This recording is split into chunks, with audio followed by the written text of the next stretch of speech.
নমস্কার, কেমন আছেন সবাই? পিউস কিচেনে আপনাদের স্বাগত জানাই। দুধটা জাল দিতে গিয়ে দেখলাম দুধটা কেটে গিয়েছে, তাই ছানা কাটিয়ে নিলাম লেবুর রস দিয়ে। আপনারা চাইলে ছানা কাটানোর পাউডার দিয়েও কাটাতে পারেন, ভিনিগার দিয়েও কাটাতে পারেন। 1 লিটারের মতো দুধ ছিল আমার, আর সেই দুধটাই ছানা কাটিয়ে নিলাম, কারণ আমার দুধটা কেটে গিয়েছে। ছানাটা একটা ছাঁকনির সাহায্যে আমি জল ঝারিয়ে নিলাম। জল ঝারিয়ে নিয়ে ভালো করে ছানাটাকে কিছুক্ষণ দোলে নেব। ভালোভাবে কিছুক্ষণ এইরকমভাবেই ছানাটাকে দোলে নেব, যাতে না কোনো বড় বড় ডেলা যাতে না থাকে। ভালো করে কিছুক্ষণ দোলে নিয়েছি।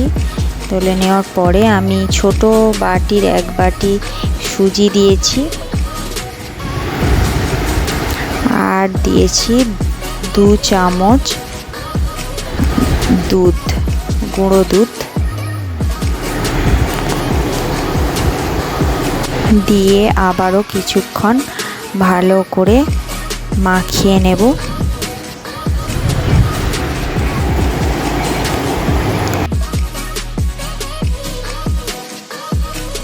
অনেকটা শুকনো শুকনো হয়ে আসছে, তাই জন্য আমি দেব এতে কিছুটা ছানা যে কাটিয়েছিলাম সেই জল আমি রেখে দিয়েছি, সেটাই দেব। দিয়ে আবারও কিছুক্ষণ ভালো করে মাখাবো। আবারও কিছুটা জল দিয়েছি, দিয়ে আবারও দোলেছি। দোলে দেখুন এরকম আমার ছানাটা এরকম নরম হয়ে গিয়েছে। এবারে এর মধ্যে দিয়ে দেব চিনি।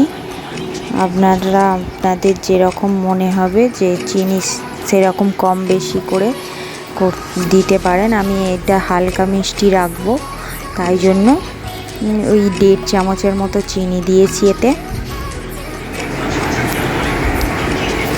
আবারও ভালো করে চিনিটা যাতে গলে যায় সেইভাবে ভালো করে দোলে নিচ্ছি আমি।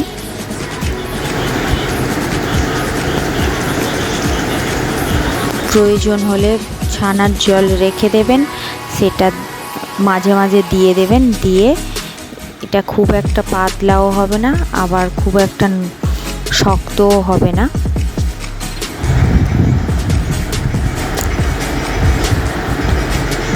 এবারে আমি যাতে করে বেক করি সেই পাত্রটাই নিয়েছি।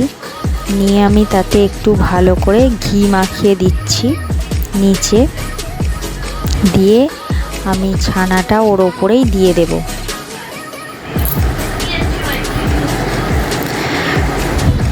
ভালো করে সমান করে দিয়ে দিলাম।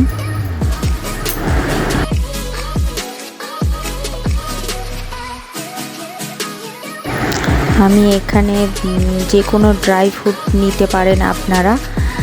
আমি দিচ্ছি আখরোট, আমার হাতের কাছে এটাই ছিল, তো আখরোটের একটু গুঁড়ো করে দেব ছোট ছোট।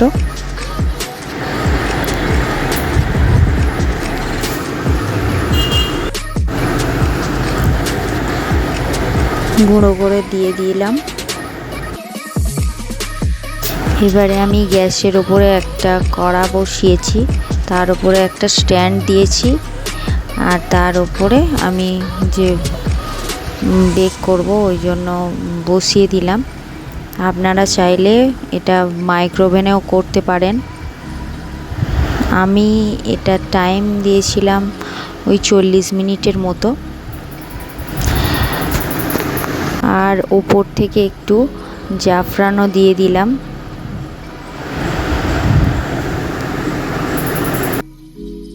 বসিয়ে দিলাম, ঢাকাটাও দিয়ে দিলাম। কিছুক্ষণ পর আমি দেখতে এলাম, কারণ আমি তো এর আগে কোনো দিনও করিনি, তাই জন্য দেখলাম ওই জন্যই আমি মাইক্রোওভেনে দিইনি।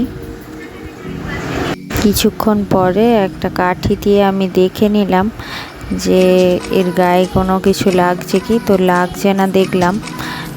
এবারে আমার হয়ে গিয়েছে। এটাকে একটুখানির জন্য রেখে দেব, রেখে দিয়ে নিয়ে চলে এসেছি। এটা যতক্ষণ না ঠান্ডা হচ্ছে ততক্ষণ না কাটবেন না, কারণ ঠান্ডা হলে তবেই কাটবেন, না হলে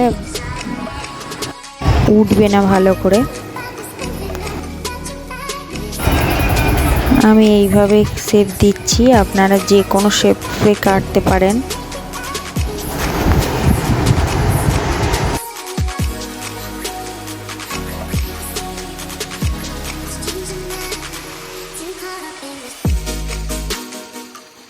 আমি সব কেটে নিয়েছি, তুলেও প্লেটের মধ্যে নিয়ে নিয়েছি। খুব সুন্দর খেতে হয়েছিল, আপনারা বানিয়ে দেখতে পারেন। আর ভিডিওটা ভালো লাগলে অবশ্যই লাইক করে দেবেন। ধন্যবাদ।